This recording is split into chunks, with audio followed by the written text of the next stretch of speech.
Queridos, a graça e a paz do Senhor Jesus. Amém.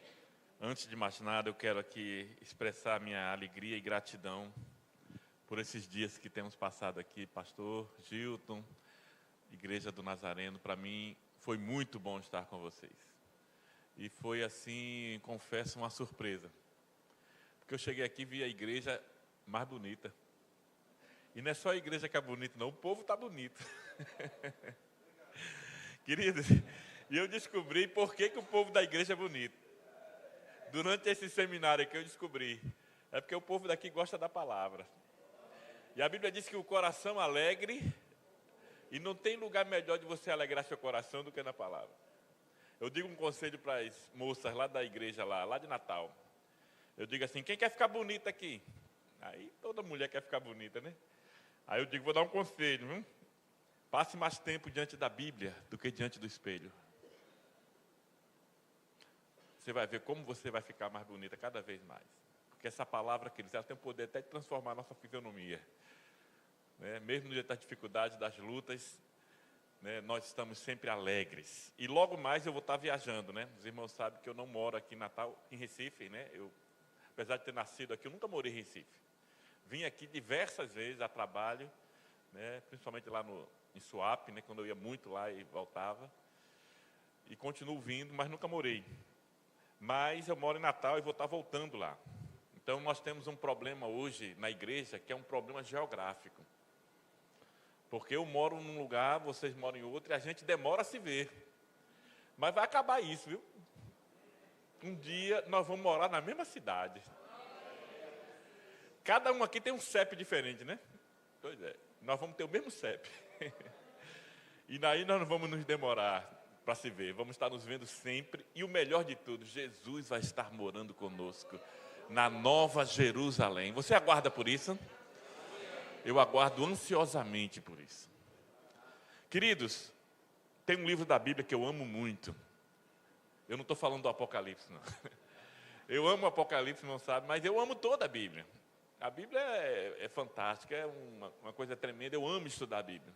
Estava comentando com o irmão que, às vezes, eu estou lendo a Bíblia e começo a chorar sozinho, porque a palavra começa a falar conosco. E eu confesso, irmãos, que o meu corpo e o de Levi não resistem muito, não. O de vocês resiste mais. Mas o nosso não resiste, não, diante da presença de Deus, né? E, às vezes, eu estou me vendo chorando, estudando a Bíblia. Porque é impressionante como a palavra fala conosco. E o livro que eu estou falando aqui é o livro de Provérbios. Provérbios é um livro de sentenças, é um livro de conselhos. E esse livro tem ajudado muito a minha vida. É um livro, queridos, que eu costumo dizer, até o camarada que não é crente, se ele seguir os conselhos de Provérbios, ele vai se dar bem. Porque são sabedorias que vêm do alto. São coisas, queridos, para o nosso dia a dia. E principalmente para a juventude, eu até mesmo eu dei para minha filha, quando ela fez aniversário, um comentário do livro de Provérbios para ela. Botei lá, ele seu livro de cabeceira. Porque o jovem, ele faz muitas escolhas na vida. Aliás, todos nós fazemos muitas escolhas na vida. Você faz escolhas todos os dias. Essa roupa que você está usando aí, foi você que escolheu. Não é verdade? A roupa que eu estou usando, eu escolhi. Vir para a igreja hoje foi uma escolha sua. Você podia ter ido para outro local. Então você está fazendo muitas escolhas, todos os dias você faz escolhas. Agora tem escolhas, queridos, que são escolhas assim não tão importantes. Por exemplo, essa roupa. Vamos supor que eu tenha escolhido uma roupa horrível. Os irmãos iam ficar rindo de mim aí, mas isso não ia impactar muito a minha vida, ia? Mas quando você faz uma escolha errada, que pode impactar a sua vida, aí o problema é muito sério. E eu vejo hoje em dia jovens fazendo escolhas sem pensar, e o pior, sem orar. Eu tenho descoberto, queridos, na minha caminhada cristã, que o inimigo das nossas almas, quando ele quer destruir a nossa vida, ele não usa os nossos inimigos.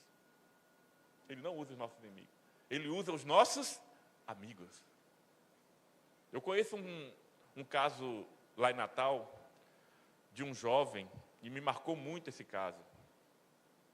O nome dele era Christian, e eu esqueci o sobrenome dele agora. E esse caso me marcou muito, porque aconteceu no dia do meu aniversário. Eu estava vindo para casa, comemorar o aniversário com minha família, vinha dirigindo o carro. Queridos, quando eu passei numa avenida lá em Natal, tinha acabado de acontecer um tiroteio numa farmácia. Eu não cheguei a ouvir os tiros, mas vi a pessoa caída no chão. E aquilo me causou uma dor muito grande, porque no momento que eu estou tão feliz, porque Deus me deu mais um ano de vida, o diabo está tirando a vida de uma outra pessoa. E eu fiquei curioso.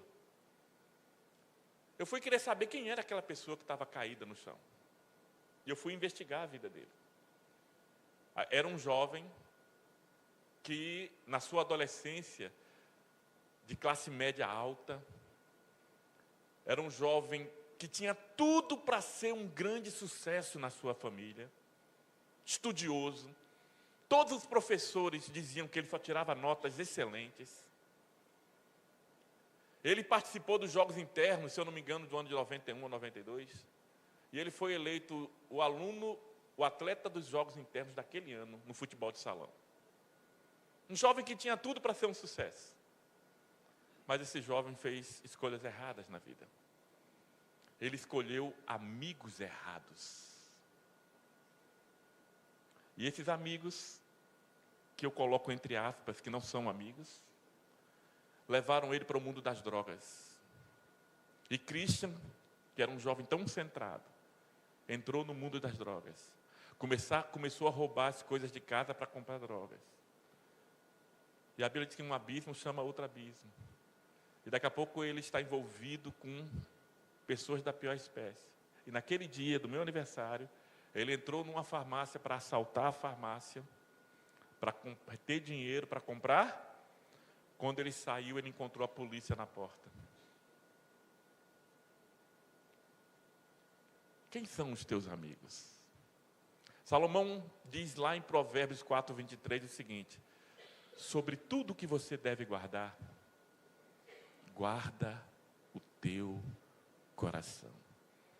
O bem mais precioso, querido, que você tem não é esse iPhone 12 ou 13 ou 14 que você tem no bolso aí, não. O bem mais precioso que você tem não é esse carrão que está aí fora, não. O bem mais precioso que nós temos está aqui dentro de nós. É o nosso coração. E Salomão diz, porque dele depende a tua vida. Christian perdeu o coração dele. Satanás roubou o coração dele. Roubou porque ele foi influenciado por péssimos amigos. E eu gosto de fazer um teste, que você vai descobrir se os seus amigos que você tem hoje são bons ou são maus. Aliás, eu vou estender aqui para namorado e namorada. Depois que você conheceu essa pessoa, que você teve uma aproximação com ela, a sua intimidade com Deus aumentou ou diminuiu? É uma questão a ser pensada. Depois que você começou a namorar essa pessoa, você se aproximou de Deus ou você se afastou de Deus? É uma luz que você deve ter alerta na sua vida. Porque eu disse aqui, queridos, durante o seminário, que a vida cristã é minha esposa disse, é uma função crescente. Né? É crescendo sempre. E os seus amigos vão lhe ajudar a crescer. Eu quero me aproximar de pessoas que me ajudem a crescer. Mas também os seus amigos podem lhe ajudar a cair. Então, se a sua caminhada cristã está assim, descendo, eu aconselho você a rever com quem você está andando. Porque certamente as pessoas com quem você tem amizade têm influenciado a sua caminhada cristã. Queridos, fazer escolhas, eu estou falando de amigos, mas nós fazemos escolhas a nossa vida toda. Tem algumas escolhas que são tão importantes que podem definir a nossa eternidade. A escolha por Jesus Cristo é a escolha mais importante da vida de um homem, é essa.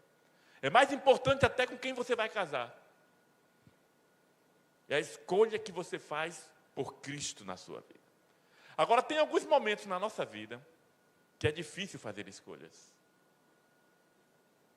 Que é difícil você escolher porque, muitas vezes, tragédias se abatem sobre a nossa vida. E você fazer uma escolha no meio de um momento de angústia, de dor, é difícil, queridos. É difícil para todo mundo. Porque você está imerso no meio daquelas dores e você fica, o que é que eu vou fazer agora da minha vida? Quem aqui já passou por um momento desse? Mas deixa eu dizer o que é. Não é aquela tribulação de você não conseguir pagar sua conta de luz. Não estou falando disso. Eu estou falando daquele momento em que parece que o chão abre aos seus pés. Ou aquele momento que você está diante de um buraco que não tem saída, é um poço sem fundo. Você já passou por isso? Quem já passou por isso? Dê um sinal. Se você não passou, queridos, se prepare, porque é bem provável que você vai passar. Pastor Davi, vira essa boca para lá, eu viro. Se você não passou, é bem provável que você vai passar. Porque o próprio Senhor Jesus profetizou isso. Existe um evangelho pregado aí fora, queridos. Eu chamo de evangelho Disneylândia. Evangelho Tabajara, não é o evangelho da Bíblia, que diz, venha para Jesus que seus problemas acabaram. Não é isso que a Bíblia me ensina. Quando você escolhe Jesus, se prepare, porque vem sofrimento. Nós temos 3 inimigos. Eu disse aqui, a carne, você mesmo, o mundo e Satanás, que diariamente tentam nos derrubar. Então, lutas virão. Queridos, o apóstolo Paulo, quando ele se converte, no capítulo 9 de Atos, Deus diz assim, eu vou ensinar esse homem o que é sofrer pelo meu nome. Agora, sabe qual é o grande problema quando a gente prega sobre sofrimento na igreja? É porque as pessoas têm uma ideia equivocada de felicidade. Nós associamos felicidade com ausência de dor. A Bíblia nunca disse isso. Nós achamos que felicidade quer dizer que eu estou muito bem, com saúde, minha família está muito bem, eu estou viajando, estou passeando, estou com dinheiro no bolso, então eu sou feliz. Absolutamente, porque tem gente que é milionário e dá um tiro na cabeça. Felicidade na Bíblia é utilidade para Deus. Você só é genuinamente feliz quando você sabe que está no centro da vontade de Deus. Aí você diz assim, eu sou feliz. Eu conheço poucas pessoas que sofreram mais do que Paulo.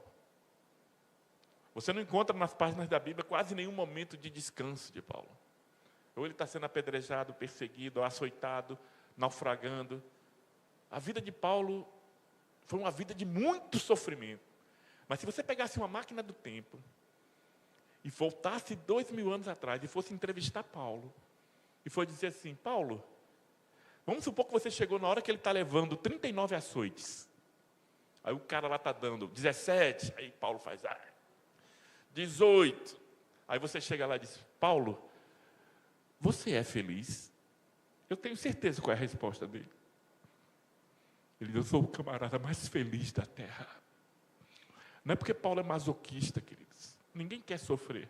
Mas ele sabe que está no centro da vontade de Deus. E ele sabe que tem algo guardado para ele na eternidade. Então, felicidade, queridos, é ser útil no reino de Deus. Você só vai ser completamente feliz quando você diz assim, eu sou útil no reino de Deus. Agora, queridos, como é que nós vencemos os momentos de luta? Como é que nós passamos por esses momentos tão difíceis, que a Bíblia chama de dia mau? Tem um dia mau. Provérbios, no capítulo 24, versículo 6, Salomão fala uma coisa muito interessante. Ele diz assim, com conselhos prudentes, tu farás a guerra e a vitória na multidão dos conselheiros. Eu li aqui na Almeida Corrigida Fiel, que é essa daí que está sendo projetada. Eu vou ler agora na NVI. Olha só o que a NVI diz. Ó. Quem sai à guerra precisa de orientação e com muitos conselheiros se obtém a vitória. Salomão está dizendo que a arma mais importante de uma guerra não é uma bazuca, não é uma metralhadora, não é uma bomba atômica. Quando você está numa guerra, a arma mais importante são bons conselhos. Eu e você estamos numa guerra.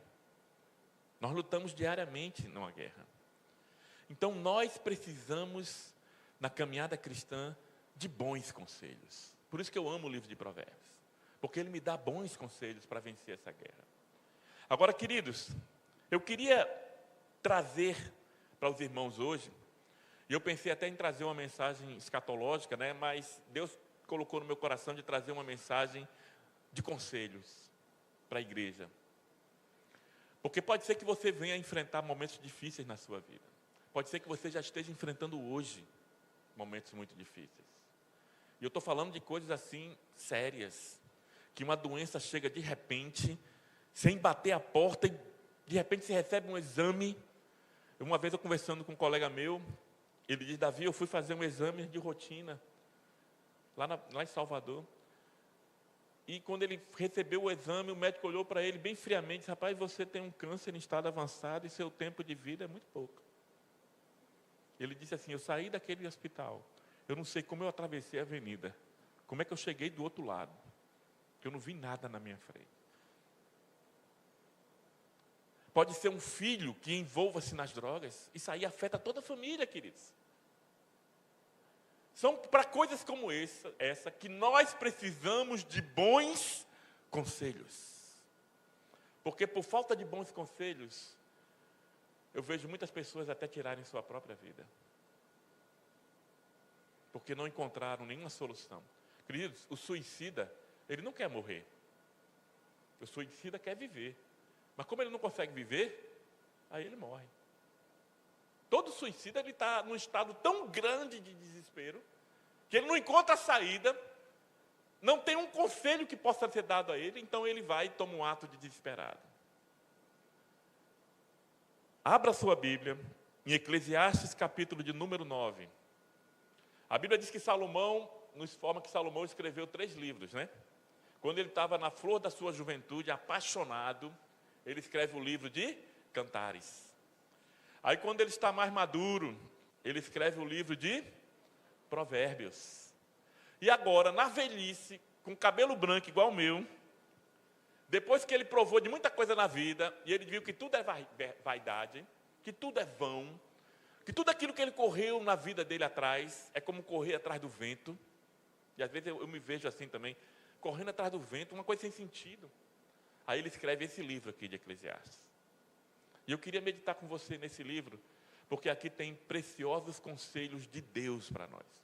Não são conselhos do pastor Davi. Se fosse do pastor Davi, talvez não valessem tanto. Mas são conselhos do trono do céu para nossas vidas. Eclesiastes capítulo 9, eu vou ler a partir do verso 1. E o texto diz assim, olha. Pronto, está projetado aí, ó. Deveras todas essas coisas considerei no meu coração, para declarar tudo isso, que os justos e os sábios e as suas obras estão nas mãos de Deus. E também o homem não conhece nem o amor nem o ódio, tudo passa perante ele. Tudo sucede igualmente a todos. O mesmo sucede ao justo, ao ímpio, ao bom, ao puro, como ao impuro.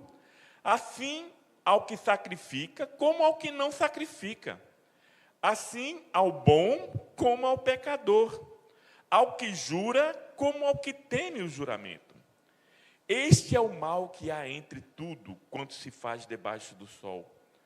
A todos sucede o mesmo. A NVI diz assim: o destino de todos é o mesmo.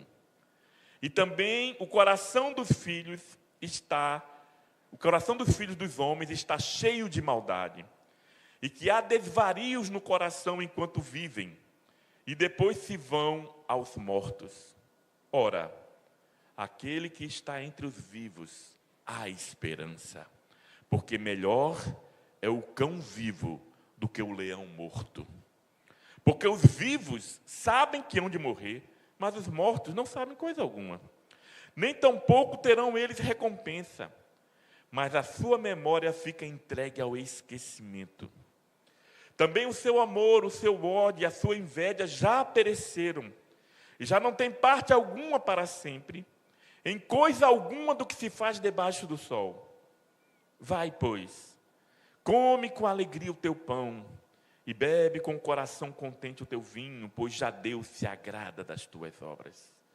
Em todo o tempo sejam alvas as tuas roupas, e nunca falte o óleo sobre a sua cabeça. A NVI diz assim: estejais sempre vestidos com roupas de festa. Aí o versículo 9: goza a vida com a mulher que amas, todos os dias da tua vida vã, aos quais Deus te deu debaixo do céu, todos os dias da tua vaidade, porque esta é a tua porção nesta vida, e no teu trabalho que tu fizeste debaixo do céu.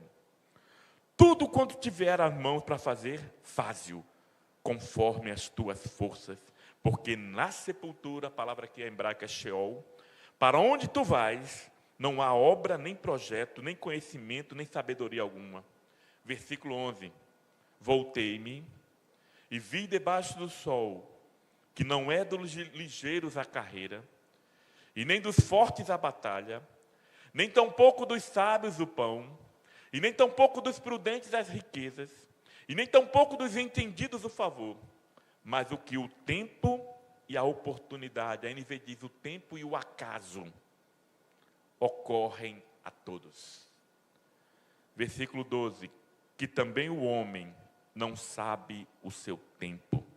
Assim como os peixes que se pescam com a rede maligna, e como os passarinhos que se prendem com laço, assim se enlaçam também os filhos dos homens no mau tempo, quando cai de repente sobre eles. A NVI termina assim: também os homens são enredados pelos tempos de desgraça que caem inesperadamente sobre ele. Queridos, me permita pregar de baixo para cima. Eu vou começar no versículo 12 e vou terminar no 1º. É a única mensagem que eu prego assim. E Deus me deu essa palavra, queridos, numa época muito difícil, que foi na época do Covid. Que eu vi muita gente passando por situações difíceis. E eu estava lendo a Bíblia, estudando a Bíblia, e Deus me deu essa palavra. Porque tinha muita gente querendo desistir de tudo. E aqui tem uns conselhos preciosos para a nossa vida. Como eu disse aqui para vocês, eu não sei o que nós vamos passar daqui para frente. Eu não sei. Tudo pode acontecer nas nossas vidas. Mas o que eu sei é que eu tenho um Deus no céu, que conhece todas as coisas. E é nele que eu confio. Eu não me desespero. Eu sei que Ele tem o controle de tudo em suas mãos. Queridos, o versículo 12, ele começa assim: o homem não conhece o seu tempo. Ninguém conhece. Você faz planos para amanhã, certamente você fez vários planos, mas você não sabe o que vai acontecer amanhã. Amanhã algo pode acontecer na sua vida que vai mudar toda a sua vida. Já aconteceu com muita gente isso. Tinha planos, vou fazer isso, vou fazer aquilo. Daqui a pouco o dia mau chegou. Aí Salomão, ele usa como exemplo 2 animais. Ele diz assim, olha: assim como os peixes que se pescam com uma rede maligna ou com uma rede fatal. Queridos, vamos supor agora que você é um peixinho e você está no mar aí fazendo planos. Você está lá fazendo planos. Eu vou me casar, vou ter uns filhotinhos aqui, uns peixinhos, vou viver a minha vida. Você está lá navegando, nadando, e de repente um pescador joga uma rede assim, ó. Todos os planos do peixe foram embora. Uma rede maligna veio sobre ele. Aí Salomão dá outro exemplo. Ele fala do passarinho, é a mesma coisa. O passarinho está alegre, cantando, voando. E de repente alguém coloca uma armadilha. E o passarinho pensa que vai comer alguma coisa e ele pega na armadilha. Tudo que ele planejava fazer foi por água abaixo. Tem uma coisa em comum desses 2 exemplos que Salomão dá. Quem é que joga o peixe? Quem é que joga a rede que pega o peixe? O homem. Quem é que faz a armadilha para pegar o passarinho? O homem. Salomão está dizendo: o mesmo que acontece com esses animais pode acontecer com você. Porque o peixe, o passarinho e o animal fazem parte da mesma criação de Deus. Então, eu aprendo que eu posso ter uma rede maligna sendo lançada sobre a minha vida. De repente. Porque ninguém sabe. É como ele diz aqui, ninguém sabe o seu tempo. Então o dia mau chega para o peixe, o dia mau chega para o passarinho, e o dia mau também chega para nós.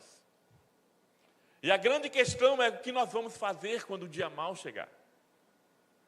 Qual vai ser a minha reação quando o dia mau chegar?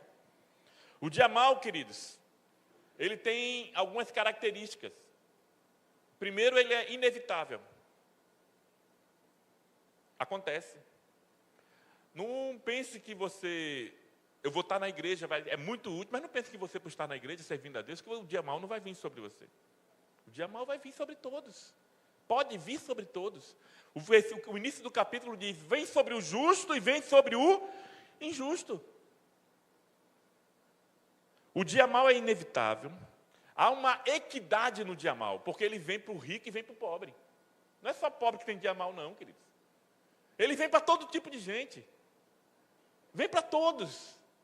Porque todos fazem parte da criação. E a outra característica é que o dia mau, ele é inesperado. É o acaso. Você não está esperando, amanhã vai acontecer um dia mau. Você não sabe. Você só vê quando ele chega. Aí a grande questão é, pastor Davi, o que é que eu devo fazer quando o dia mau chegar? E aqui estão os conselhos preciosos que Salomão nos dá. Com a sabedoria que Deus deu a ele. E eu queria meditar em alguns versículos aqui que nós lemos. Versículo 4, Salomão diz uma coisa muito impressionante. Ele diz assim, ora, para aquele que está entre os vivos, há esperança. Está todo mundo vivo aqui? Está todo mundo vivo aqui ou tem alguém que já morreu? Então, se você está vivo, há esperança. Para quem não tem esperança? Para quem já morreu. Quem já morreu, ninguém nunca vai fazer missões no cemitério, vai? Vamos fazer missões, evangelizar o pessoal que morreu. Vai, porque para morrer não tem como mudar o quadro. Mas você pode mudar a história da sua vida. Porque você está vivo. E a vida é um dom de Deus. Eu estou pregando aqui, você está ouvindo aí, sabe por quê? Porque Deus quer. Basta tapar uma veia sua aí que você cai. Quem controla a nossa vida é Deus, queridos. Você deve ir ao médico, deve fazer um check-up, deve cuidar da sua saúde. Faça isso, é bom, da sua alimentação, mas isso não vai impedir de sua vida continuar nas mãos de Deus. É Ele que dá a vida e é Ele que tira. Se você está aqui hoje, saiba que Deus tem algo a fazer na sua vida. Deus tem um projeto a fazer na sua vida. Aí ele diz uma coisa aqui muito interessante. Ora, para aquele que está vivo há esperança. Então Salomão está dizendo aqui, que quando o dia mau chegar, escolha viver. É o primeiro conselho dele. E eu não estou falando, queridos, de se matar. Eu estou falando de viver uma vida em abundância. Porque tem pessoas que não vivem, existem. Tinha uma série aí que era aqueles zumbis, né? The Walking Dead. O camarada existe, anda, mas não vive. Pois tem muita gente aí lá fora que são zumbis. Eles não têm vida. O sofrimento acabou com a vida deles, eles só respiram. E Salomão está dizendo, escolha viver. Não se entregue. Porque enquanto há vida, há esperança. Aí ele usa 2 animais aqui. E são 2 animais que, para você entender por que ele está usando, você tem que entender dentro da cultura que ele vivia, e não hoje. Porque hoje, um cachorrinho vale mais do que muita gente aí.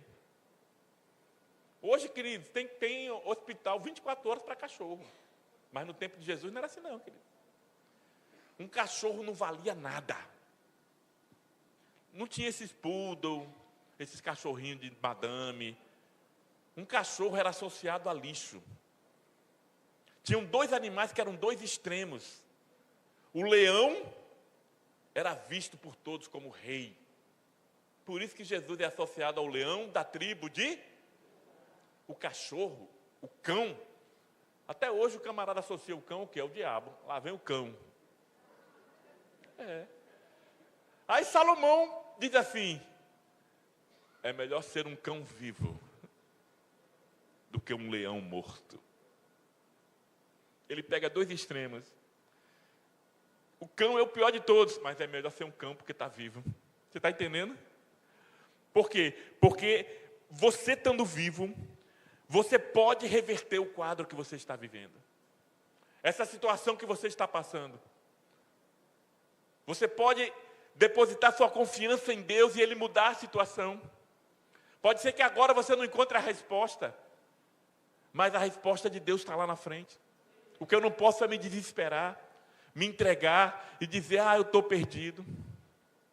Tem pessoas, queridos, que perde o marido e perde a esposa. Eu não sei se tem alguém aqui. É uma dor que eu não sei o que é, porque eu nunca passei. É uma dor muito grande você perder um ente querido. Mas o seu ente querido se foi. Você ficou. Você está vivo ainda. Você não pode viver sem Cristo. Você pode ter uma dificuldade muito grande de viver sem a pessoa que você amava tanto. Mas você tem Cristo. Jesus está com você. Jesus nunca vai deixar você. Porque você está vivo e Ele está contigo, vai lhe fortalecer, vai lhe ajudar a superar esse momento.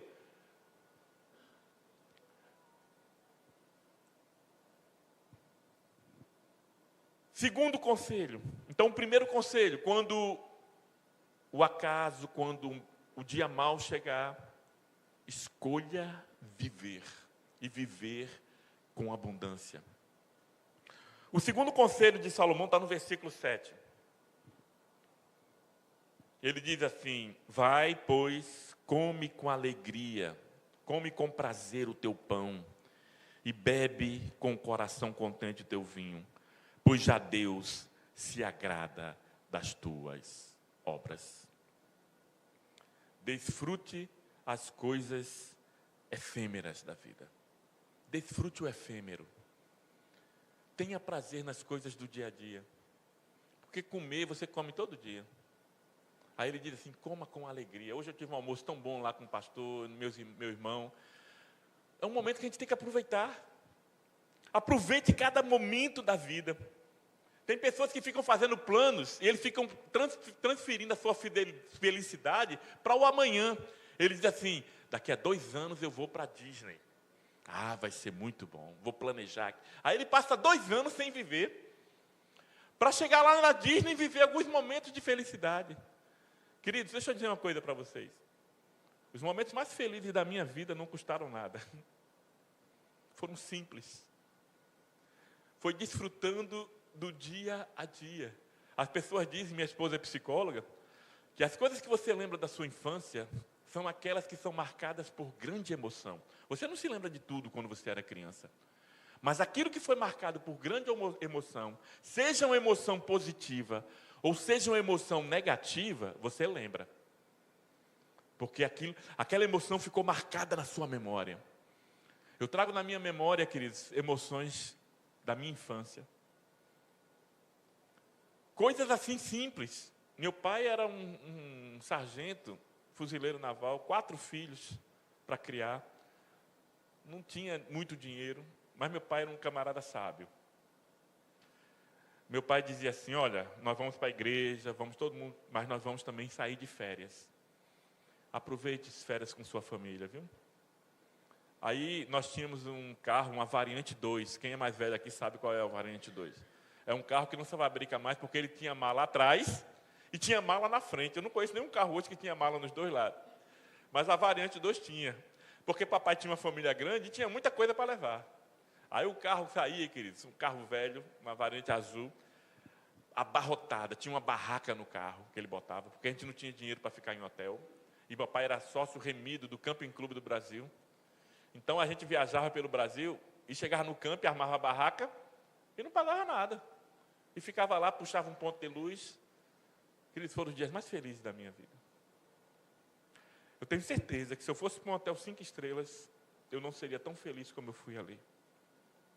Eu me lembro que uma vez a gente estava no litoral de Santa Catarina Era a hora do almoço, mamãe tinha um fogão, 2 bocas, daqueles portáteis, sabe? Aí papai parou embaixo de uma árvore, assim, numa sombra, e disse, vamos almoçar aqui. E era uma praia, e tinha um pessoal puxando uma rede. Você vê, eu tinha o quê? 7, 8 anos. Me lembro de tudo. Aí a gente, tudo criança, foi puxar a rede. Criança não puxa nada, mas eu estava lá, ajudando os camaradas no arrastão, puxando. Aí quando terminou, ele deu um peixe para cada um.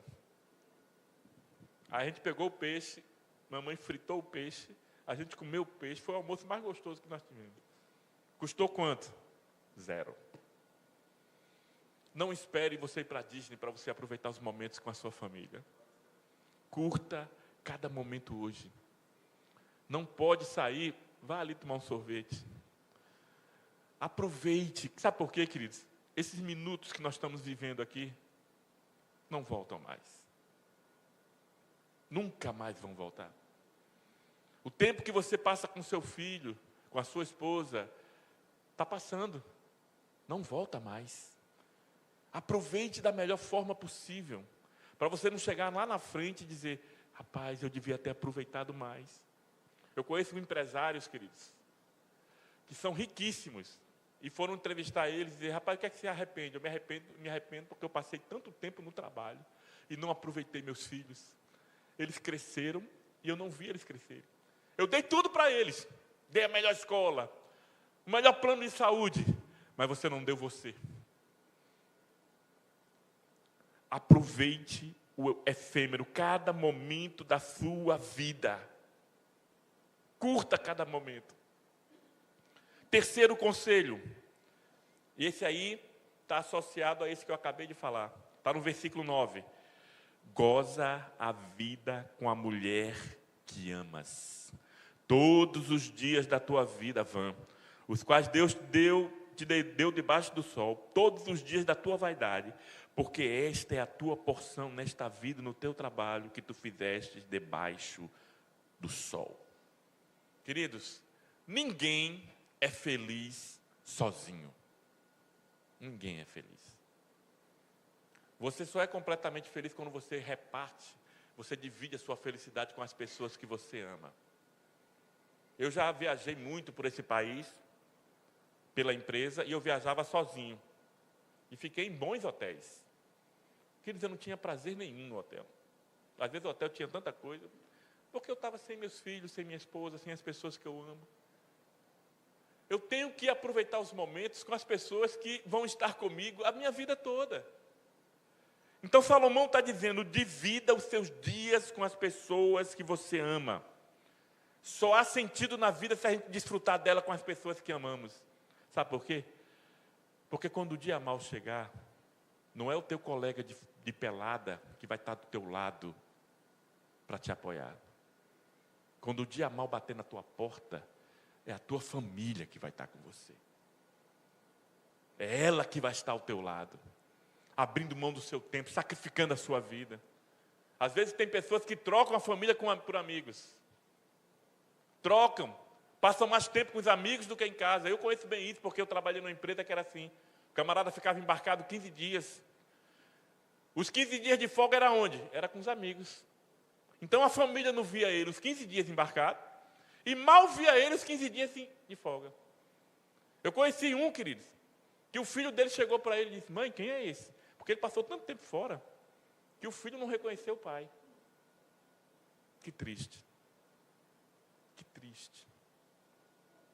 E nós sabemos que existe uma ordem de prioridade no reino de Deus.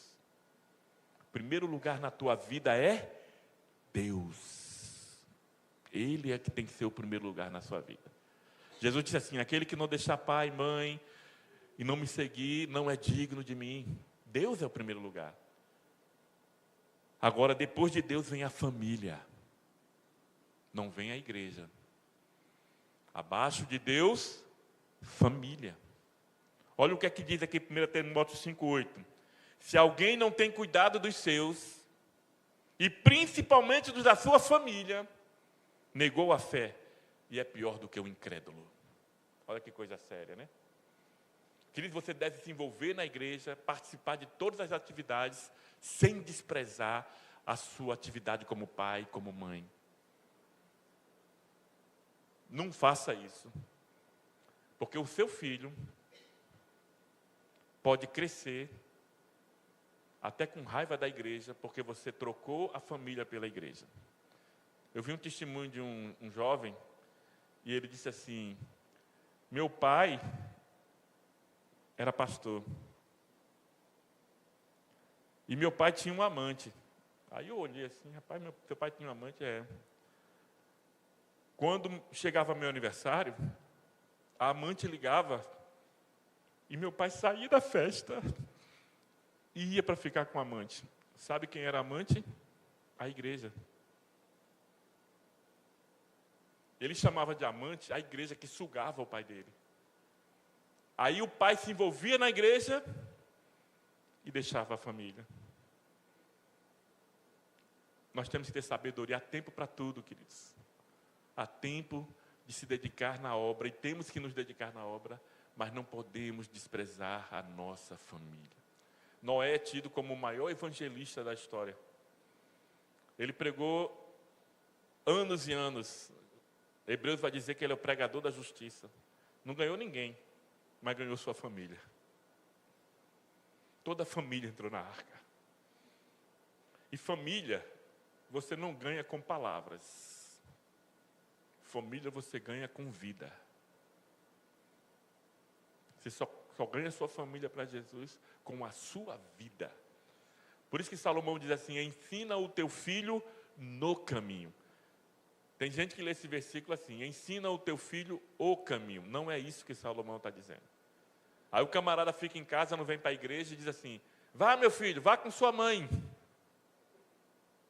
Não é? E Salomão está dizendo assim: olha, ensina o teu filho no caminho. Você pega na mão dele, é você e ele andando assim, ó. Vamos, meu filho.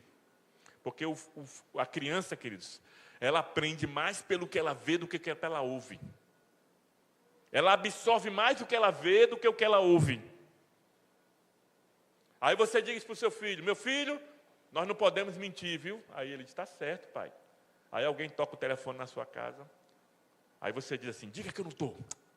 Aí o filho está olhando e diz: cara, papai disse que que não é para mentir. Ele está mentindo. Olha aí.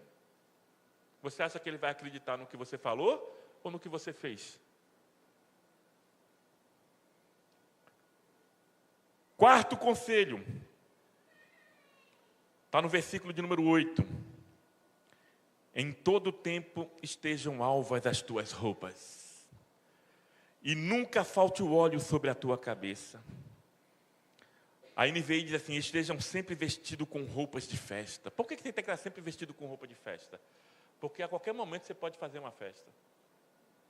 O que é que Salomão está ensinando?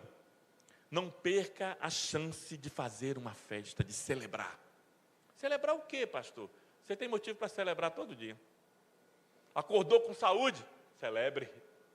Passou de ano? Celebre. Acabou aquela dor que você estava sentindo nas costas? Celebre.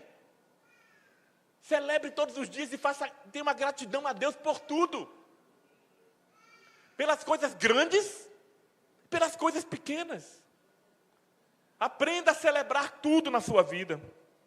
Eu fico impressionado com Abraão. Abraão era um camarada assim. Porque Abraão fez uma festa, não foi no dia do aniversário do filho, não. Foi no dia que o menino deixou de mamar. Quem teve filho aqui, você já fez uma festa no dia que seu filho deixou de mamar? Eu não fiz. Salomão fez. Abraão fez. Fez uma grande festa. Qual é a razão da festa? Isaac deixou de mamar. Ele está sempre celebrando e agradecendo a Deus. Aprenda a celebrar tudo na sua vida. Tudo que Deus tem te dado. Ah, você queria muito um carro. Não tem um carro, mas tem uma bicicleta. Glória a Deus. Essa bicicleta vai me ajudar muito. Seja grato, tenha um coração agradecido a Deus por tudo. Não olhe para o vizinho, olhe para a sua vida. Deus nunca vai comparar você com o seu vizinho. Nunca. Ele vai comparar você com você. Você hoje tem que ser melhor do que ontem. Isso ele faz. Mas você não vai comparar você com o outro. Porque nós somos diferentes, queridos. Cada um de nós somos diferentes. E Deus nos trata, cada um de uma forma diferente. Ele nos trata de forma individual.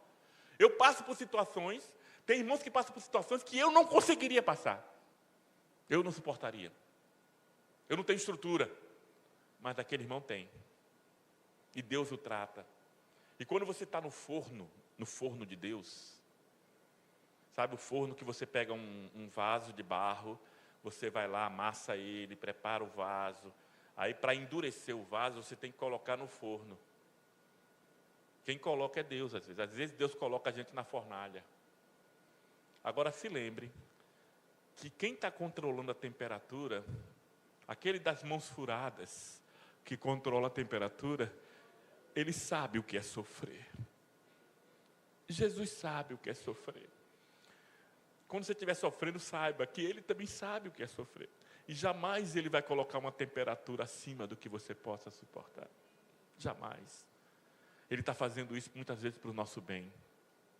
Só que nós não conseguimos enxergar. Porque a nossa visão é limitada. Eu só consigo enxergar aqui, o agora. Deus enxerga lá na frente. Eu me lembro de um ditado indiano interessante, uma história, que eu ouvi uma vez de Ravi Zacarias, que até aconteceu um negócio triste com ele. Mas ele conta uma coisa interessante. Um fazendeiro,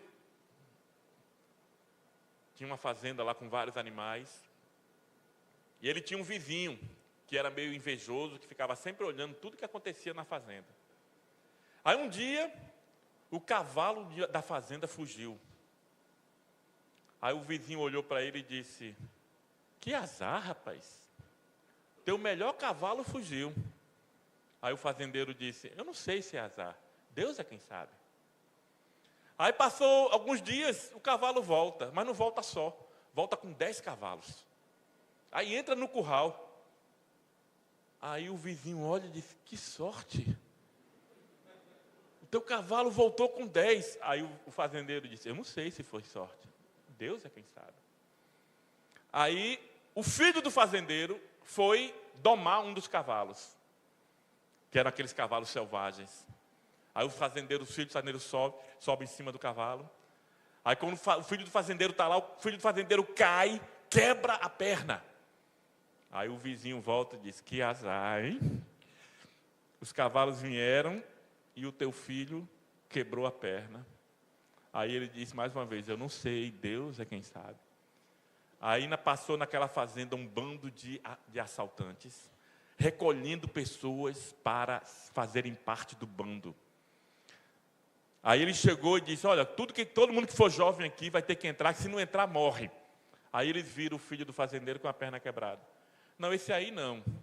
Esse aí está com a perna quebrada, deixa ele. Aí o fazendeiro disse, o vizinho disse: que sorte, hein? Teu filho quebrou a perna e escapou. Aí o fazendeiro disse: eu não sei se é sorte, Deus é quem sabe. Queridos, às vezes as coisas estão dando errado na nossa vida, mas nós só estamos vendo agora.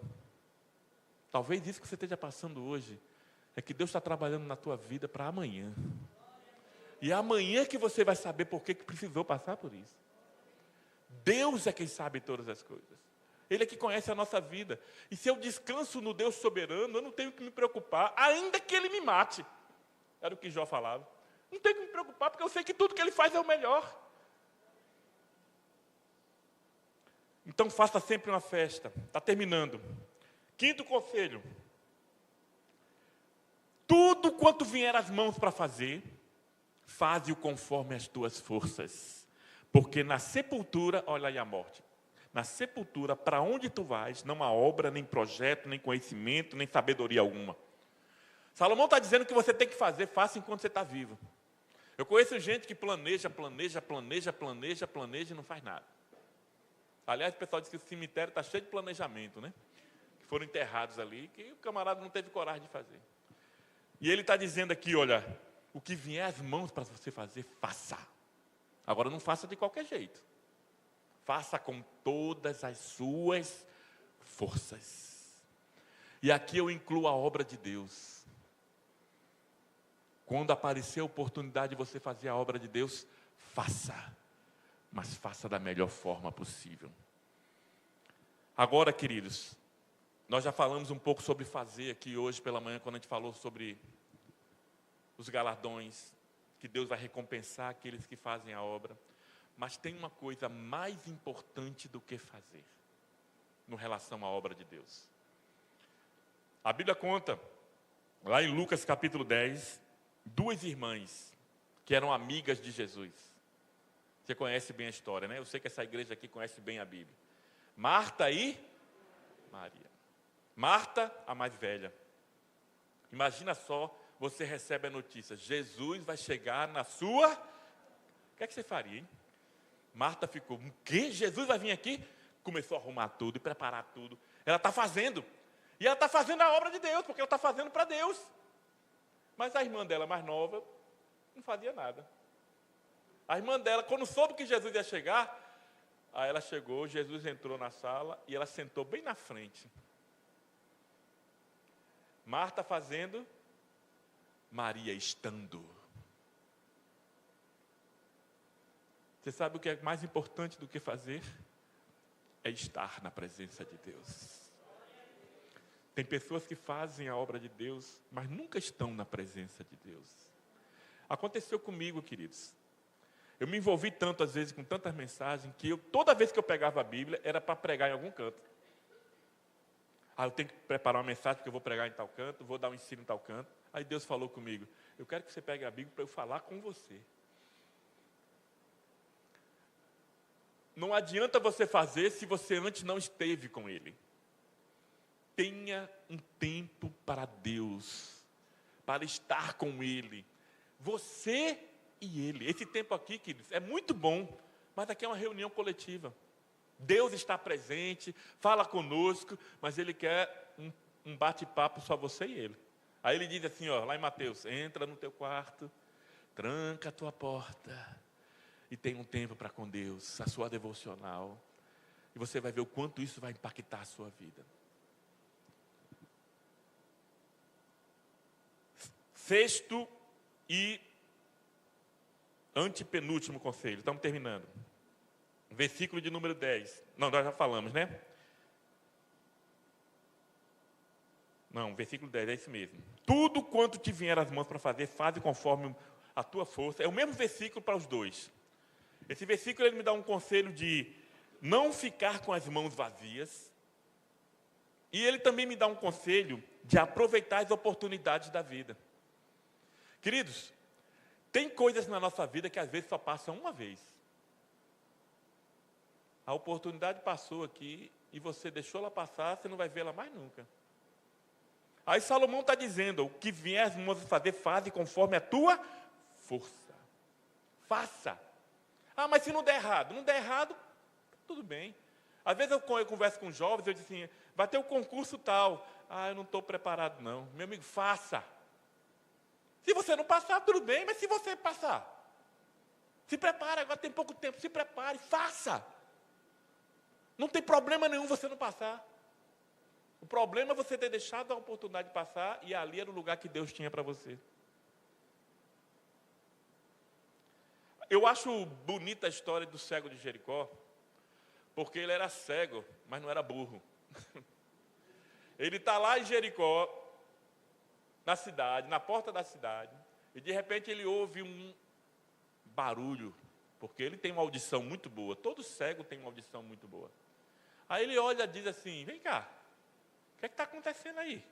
Aí alguém diz para ele, Jesus está chegando na cidade. Aí ele disse, o quê? É hoje. Aí o que é que ele faz? Começa a gritar, Jesus, filho de Davi. Quando ele fala isso, ele está falando que Jesus é o Messias. Essa expressão, filho de Davi, é reconhecendo Jesus como Messias. Jesus, filho de Davi, tem misericórdia de mim. E a Bíblia diz que cada vez ele gritava mais alto. E a multidão dizia o quê? Cala a boca, rapaz. É porque a multidão, às vezes, queridos, quer impedir a obra de Deus. E se você calar a sua boca quando a multidão mandar, você vai perder a sua bênção. Saiba distinguir a voz de Deus e a voz da multidão. Aí quando o pessoal dizia, cala a boca, ele disse, mais alto eu vou gritar agora. E o que é que aconteceu? Jesus passou, Jesus ouviu e Jesus curou. E foi a única vez que Jesus passou por Jericó. Se Bartimeu perde aquela oportunidade, ele era cego até a sua morte. O que vier às tuas mãos para fazer, faz-o. Aproveite as oportunidades da vida. Jovens, adolescentes, o seu momento é de estudar. Estude, se prepare, se dedique. Aproveite cada momento que você tem. Agora ele diz, faça com excelência. E faça para a glória de Deus. 1 Coríntios 10, 31 diz assim, tudo o que eu vim fizer, quer comais, quer bebais, ou façais qualquer outra coisa, faça para a glória de Deus. 7º conselho, e esse aqui, nós estamos já terminando, querido, esse aqui é tremendo. Salomão diz assim, olha, voltei-me e vi debaixo do sol que não é dos ligeiros a carreira, nem dos fortes a batalha, e nem tampouco dos sábios o pão, e nem tampouco dos prudentes as riquezas, e nem tampouco dos entendidos o favor, o prestígio, mas que o tempo e o acaso, a oportunidade ocorrem a todos. Salomão destaca aqui grandes qualidades humanas. Primeira qualidade é aquele camarada ligeiro. Não é bom a gente trabalhar com gente assim? Que o cara faz tudo rápido. Então você olha assim, esse camarada ligeiro aí vai vencer na vida, viu? O camarada é bom.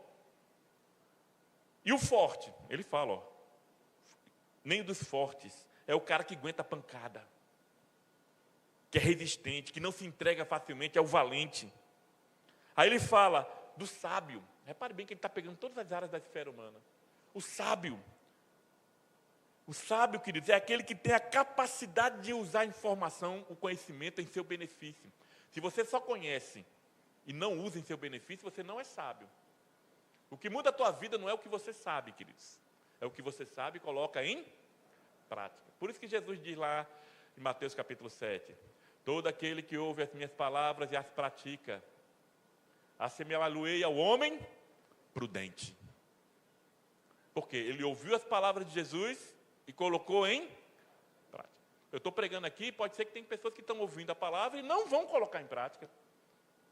Aí Jesus diz o quê? Aqueles que ouvem as minhas palavras e não mais pratica, assemelhei ao homem imprudente, que edificou a sua casa sobre a areia. Então vamos ser prudentes. O sábio é isso aqui. E a Bíblia está dizendo aqui, Salomão está dizendo que os sábios também têm o seu dia mau. Aí ele fala do prudente, o comedido, o reflexivo, que não se empolga facilmente. Olha outra qualidade, o entendido, né? Que conhece do assunto. Salomão está dizendo que até esses homens vão ter momentos na sua vida em que eles não vão ter a certeza da vitória. Porque o dia mau chega para eles também. O dia mau chega para esses homens.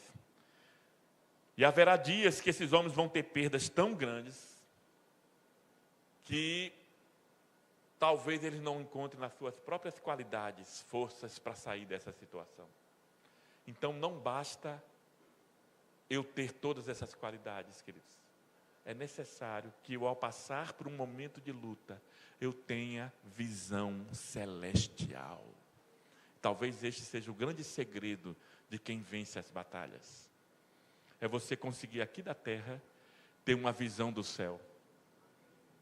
Eu ouvi uma vez um testemunho de um pastor nos Estados Unidos e muito me tocou. Queridos, você sabe que ser pastor é um sacerdócio, né? Ser pastor é um sacerdócio. Porque o pastor, ele está com a ovelha nos momentos de alegria, mas ele também está com a ovelha nos momentos de dor. Está lá, junto com ele, dando apoio. E esse pastor nos Estados Unidos, queridos, ele foi socorrer uma das suas ovelhas no momento de grande dor. E ele estava caminhando porque aquela mulher, o seu esposo e o seu filho saíram de carro e sofreram um acidente de carro. E ela perdeu o marido e o filho de uma só vez. A tragédia chegou na casa daquela mulher. E o pastor estava indo para a casa dela. E no caminho ele dizia, o que é que eu vou dizer a fulana? O que é que você diz para uma pessoa numa hora dessa? E ele foi pensando, aí ele tocou a campainha. Aí quando ela abre a porta, ele vê os olhos dela inchados de tanto chorar. Ele entra, senta na sala, não fala uma palavra. Porque às vezes, queridos, só a presença já é um conforto. E ele notou, e primeiro ele conversa com ela, diz, como é que você está? Ele diz, como é que o senhor quer que eu esteja, pastor? Como é que o senhor acha que eu estou, pastor? Aí ele observa que ela está fazendo, eu não sou muito bom nisso, mas eu acho que é um bordado. Tem negócio de bordado e crochê, mas o bordado é um que de um lado é bem bonito e do outro é só ponto. É bordado isso, né? Pronto, as mulheres me ajudam aí. Pois é, ela para passar o tempo, ela estava fazendo um bordado, sentada no sofá, e o pastor sentado diante dela. Aí o Espírito Santo falou com ele. Aí o Espírito Santo falou para ele, disse assim, pega o bordado que está na mão dela. Aí o pastor olhou e disse, Sara, me deixa ver o seu bordado? Aí ela, pois não, pastor. Aí ele pegou o bordado e olhou pelo lado inverso, cheio de ponto, de nó. Aí ele olhou e disse, que coisa feia. Aí ela pegou e puxou da mão dele. O senhor está olhando pelo lado errado, pastor. Aí ele olhou para ela e disse, talvez você esteja olhando para o que está acontecendo na sua vida pelo lado errado. Talvez o lado de Deus, lá de cima, seja muito bonito. Às vezes, queridos, nós olhamos para a nossa vida pelo lado errado. Aí você vai me perguntar, pastor, como é que pode ser bonito a perda de um filho? Ou de um pai? Não sei. Mas se Deus assim o permitiu, é porque Ele tinha um propósito. O que aconteceria com eles durante as vidas deles se eles continuassem vivos? Não sei. Agora, quem sabe Deus está trabalhando essa mulher para tratar exatamente de pessoas que estão passando por momentos como esse. De luto, de dor. Nós precisamos na igreja de pessoas que tratem esse tipo de sofrimento, de ajudem as pessoas. Porque é uma área muito difícil, queridos. Todos nós estamos sujeitos a passar por momentos como esse. Então, queridos, olhe sempre com a visão celestial. Não olhe só com a visão humana. Não, você vai ficar doido. Se você olhar só com a visão humana, você vai se revoltar. Por que isso aconteceu? Olhe com a visão celestial. E por último, eu não sei se você quer começar do 12 e ia terminar no primeiro. Vamos agora para o primeiro versículo que nós lemos. Deveras, todas essas coisas considerei no meu coração, para declarar tudo isso, que os justos e os sábios e as suas obras estão na mão de Deus. É isso que você tem que entender e que eu tenho que entender. Todo mundo está nas mãos de Deus. Pastor, mas por que Deus permitiu isso? Não sei. Não, talvez eu nunca descubra na vida por que Deus permitiu isso. Talvez eu nunca descubra. Mas eu confio nele. Porque eu sei quem Ele é. Eu sei quem Ele é na minha vida. Eu sei que Ele é um Deus todo-poderoso. E eu não entendo, mas confio nele. É isso que Salomão está dizendo. Não se desespere. Por quê? Por que a gente tem que aprender essas lições rapidamente? Por quê? Porque ninguém conhece o seu tempo. Ninguém conhece. Ninguém sabe quando pode acontecer. E nós temos que estar preparados. Então lembre-se, queridos, quando o dia mal bater em sua porta, quando por acaso uma tragédia chegar na sua porta, primeira coisa, não se entregue, escolha viver. Segunda coisa, desfrute das coisas simples da vida, do efêmero. Às vezes tem pessoas que ganham, eu conheci um casal que ganhou de casamento um jogo de pratos e talheres de luxo, sabe? Aí eles disseram assim, vamos guardar para um momento especial. Passou 10 anos e um momento especial não chegou. Porque eles só queriam usar um momento especial que nunca chegava. Aí um colega me disse, rapaz, tira esses pratos daí, vamos comer agora. Vamos aproveitar hoje. Curta as coisas hoje, não fique postergando para amanhã. Daqui a 10 anos que a gente coma hoje, meu. Sujou o prato, lava e bota lá de novo. Então, queridos, não fique tentando postergar a sua felicidade em outras coisas. Aproveite cada momento hoje, como se fosse hoje o último dia da sua vida. Não perca a chance de fazer uma festa. Aproveite, celebre. E celebre principalmente com o coração grato a Deus. Por tudo que Deus tem te dado. E eu sei que é muito que Ele tem te dado. Deus gosta de corações agradecidos. Você se lembra dos 10 leprosos? Quando eles viram Jesus chegando, disse, lá vem ele. 10 foram lá.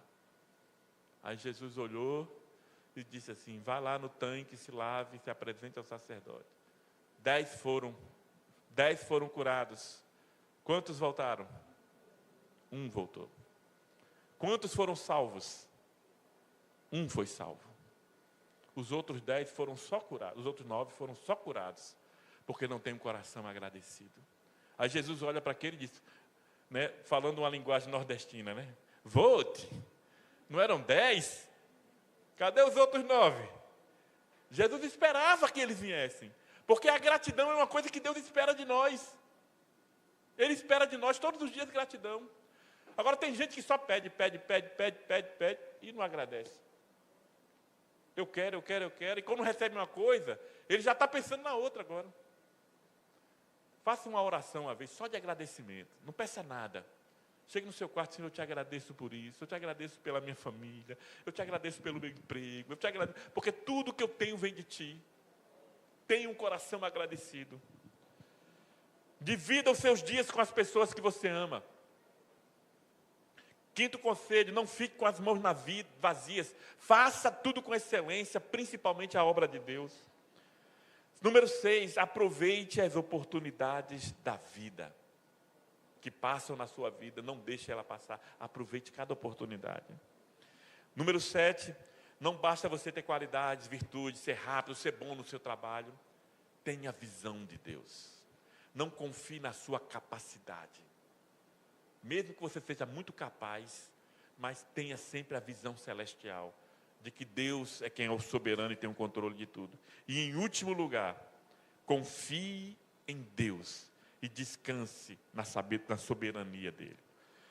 O que eu estou falando aqui não é fácil. Alguém deve estar me vendo falar aí está dizendo aqui, pastor, o senhor está falando porque o senhor não está no meu lugar. Porque falar sobre sofrimento, alguém já disse que é como pisar em campo minado. Não é fácil falar sobre sofrimento. Principalmente o sofrimento do justo. Queridos, eu tenho vários estudos que Deus me deu ao longo desses 25 anos. Sabe qual foi o estudo mais difícil para mim preparar? Não foi de Apocalipse. Tinha uma irmã na minha igreja que ela tinha tido câncer, perdeu o marido. Aí ela dizia assim, e eu vi depois que era Deus. Ela dizia assim, pastor, por que o senhor não faz um estudo sobre o livro de Jó? E eu sempre fugia disso. Porque o livro de Jó é um campo minado. Porque você fala sobre sofrimento. E sofrimento inexplicável. Aí eu dizia a ela assim, irmã, um dia quem sabe. E toda vez que ela me via, pastor, o estudo do livro de Jó, pastor. Aí eu disse, é Deus que está falando. Aí eu me sentei e me debrucei sobre o livro de Jó. Para entender, porque o livro de Jó, queridos, é como se fosse um compêndio do sofrimento humano. E Deus reúne homens sábios. Sabe aqueles homens que acham que sabem tudo, que vêm do Oriente? E eles fazem um debate com Jó para discutir o sofrimento. E Deus deixa o livro todo eles falando. E no final, Deus fala. E quando Deus fala, queridos, quando Ele fala, tudo fica claro para Jó. Agora, deixa eu perguntar, você acha que Jó ficou sabendo por que ele perdeu tudo? Deus nunca disse a ele. Eu costumo dizer que o grande problema de Jó é que Jó não leu o livro de Jó. Porque a gente sabe o que está acontecendo no começo do livro, né? A gente sabe que o que está acontecendo com Jó é porque tem algo acontecendo no céu. Mas Jó não sabe. Jó só sofre as consequências. Quem sabe, eu não estou dizendo para você que, querido, jamais alguém na terra vai sofrer como Jó. Jamais.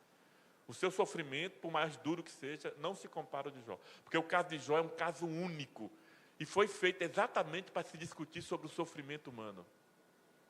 Mas pode ser que lá no céu, os anjos estejam falando a seu respeito. Você está vendo aquela irmã? Ela perdeu tudo, mas continua adorando a Deus da mesma forma. Quando Jó, querido, recebe a notícia que perdeu 10 filhos, perdeu tudo de uma vez só, eu acho que os anjos e os demônios, principalmente os demônios, ficaram assim: agora ele vai blasfemar, porque não é possível.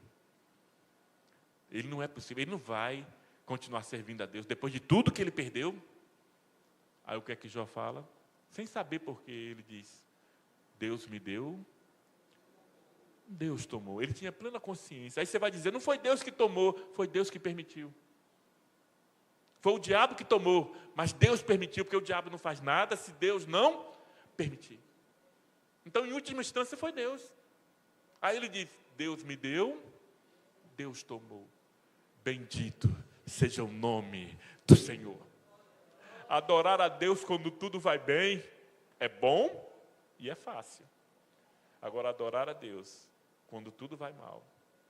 Agora, o sofrimento, e meu irmão Levi falou isso aqui, o sofrimento torna a gente mais sensível à voz de Deus. Tem um hino da harpa e do cantor que diz assim: os mais belos hinos e poesias foram escritos nas tribulações. É na tribulação que o seu coração se quebra, que você reconhece quem é e quem Deus é, no que Ele é soberano. Então, queridos, fica essa palavra para nós. Que Deus abençoe a cada um de vocês. Eu vou estar lá em Natal orando por vocês, por essa igreja. E eu tenho certeza que Deus vai fazer coisas grandes ainda neste local. Na sua vida, aonde você estiver. Porque, queridos, quando Deus nos capacita, é porque Deus quer nos usar. Deus quer nos usar. Então tem um momento da capacitação e do preparo, e tem um momento de sair do banco para agir. E Deus está preparando você, querido, para fazer coisas grandes. Eu não tenho a menor dúvida. Que Deus nos abençoe em nome de Jesus. Eu vou pedir para o grupo de louvor, né, que vai vir adorar também a Deus, não é isso? Nesse último hino. E, queridos, saiba que Deus, quando Ele nos escolhe para uma obra, assim como escolheu Paulo e como escolheu tantos outros, Ele primeiro nos capacita, nos prova, nos usa, nos conforta, e depois nós somos honrados por Deus. Nós somos honrados por Ele. Ele é quem nos eleva. A Bíblia diz que os humilhados serão exaltados por Deus, não pelos homens. Então tem o tempo da luta, da angústia, do sofrimento, mas tem também o tempo do descanso, do louvor, da adoração junto a Deus Pai. Então que Deus possa estar abençoando, porque se você está passando pelo tempo de luta agora, você está passando pelo deserto, ninguém gosta de passar pelo deserto, mas como diz o Salmo 23, Ele nos conduz a águas tranquilas. Então quem sabe você está sendo conduzido pelo deserto, para chegar nas águas tranquilas. Que Deus nos abençoe.